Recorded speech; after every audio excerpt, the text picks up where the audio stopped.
চুল একটি খুবই গুরুত্বপূর্ণ বিষয় আমাদের বাহ্যিক সৌন্দর্যের জায়গা থেকে। সো একজন মানুষ কতখানি সুন্দর হবেন, তার পার্সোনালিটি কেমন হবে, তার চুলের সৌন্দর্যের উপরে নির্ভর করে। সো সেই ক্ষেত্রে আমরা সবাই আতঙ্কিত থাকি, বছরে ৩-৪ বার খুব বাজেভাবে চুল পড়া শুরু করে। তার মধ্যে যখনই শীত আসতে থাকে, বসন্ত পেরিয়ে যখনই শীত শুরু হয় তখনই আমাদের চুল পড়া শুরু হয়ে যায়।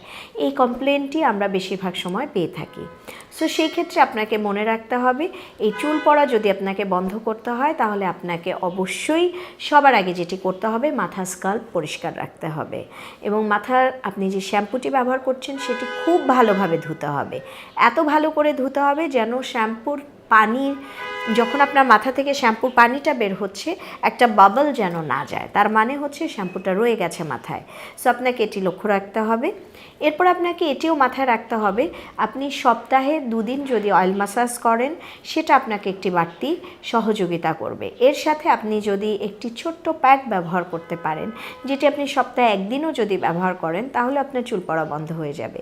সেটি আপনি টক দই দিয়ে, আমলকি, হর্তকি, বয়রার একটা মিক্সড পাউডার প্যাক আছে, সেটি যদি টক দই দিয়ে মিক্সড করে আপনার স্কাল্পে ব্যবহার করেন তাহলেই কিন্তু আপনার এই চুল পড়া বন্ধ হয়ে যাবে।